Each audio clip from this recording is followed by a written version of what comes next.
కేంద్ర విద్యాశాఖ మంత్రి రాజీనామా చేయాలని డిమాండ్ చేస్తూ మంచిర్యాల జిల్లాలోని ఐబీ చౌరస్తాలో పీడీఎస్యూ ఆధ్వర్యంలో నిరసన చేపట్టారు. ఢిల్లీలో శాంతియుతంగా ఆందోళన చేస్తున్న విద్యార్థులపై బీజేపీ ప్రభుత్వం దాడులు చేయడాన్ని నాయకులు తీవ్రంగా ఖండించారు.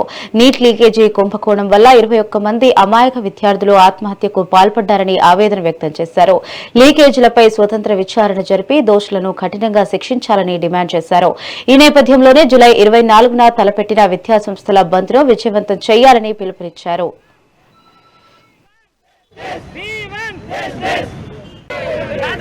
జంతర్ మంతర్ వద్ద విద్యార్థులు యువకులు శాంతియుతంగా ర్యాలీ నిరసన నిర్వహిస్తే ఈ రోజు బీజేపీ ప్రభుత్వం విద్యార్థుల పైన నిరంకుశంగా దాడిని నిర్వహిస్తూ ఈ రోజు విచక్షణ రహితంగా వారిని పోలీసులతో జులుం తోటి ఈ రోజు దాడి నిర్వహించడం జరుగుతా ఉంది. ఇష్టం వచ్చినట్టు ఎట్లా పడితే అట్లా వాళ్ళని విచక్షణ రహితంగా కొట్టుకున్నటువంటి పరిస్థితి మనకు కనబడుతోంది. దానికి నిరసనగానే ఈ రోజు మంచిర్యాల జిల్లా కేంద్రంలోని పీడీఎస్ విద్యార్థి సంఘం ఆధ్వర్యంలోని ఈ రోజు నిరసన కార్యక్రమం నిర్వహించడం జరిగింది.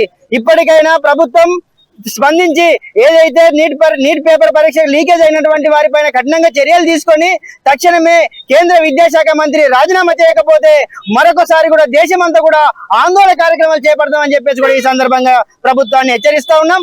దాంట్లో భాగంగానే రేపు దేశవ్యాప్తంగా రాష్ట్ర వ్యాప్తంగా అన్ని విద్యార్థి సంఘాలుగా పీడీఎస్ విద్యార్థి సంఘంగా కళాశాల బంద్ పిలుపునివ్వడం జరిగింది. ఈ బంద్ లో కూడా విద్యార్థులు మేధావులు కవులు అందరూ కూడా ఈ బంద్ కు సహకరించి ఈ బంద్ ని విజయవంతం చేయాలని చెప్పేసి కూడా మేము పీడీఎస్ విద్యార్థి సంఘంగా కోరుతా ఉన్నాం. దాంట్లో భాగంగానే ఏదైతే కేంద్ర ప్రభుత్వం నిరంకుశ పాలన ఉందో దాన్ని వ్యతిరేకంగా ఈరోజు విద్యార్థులు యువకులు ఏకతాటిపై వచ్చి ఈరోజు ఉద్యమాలు చేస్తున్న పరిస్థితి ఉంది. దీనిపై తక్షణమే కేంద్ర ప్రభుత్వం స్పందించి తక్షణమే కేంద్ర విద్యాశాఖ మంత్రి రాజీనామా చేయాలి. అదే విధంగా కేంద్ర ప్రభుత్వం ఇప్పటికి కూడా స్పందించకపోతే మరొకసారి కూడా ఆందోళన కార్యక్రమాలు చేపడతామని చెప్పేసి కూడా మేము పీడీఎస్ విద్యార్థి సంఘ ప్రభుత్వాన్ని హెచ్చరిస్తూ డిమాండ్ చేస్తా ఉన్నాం.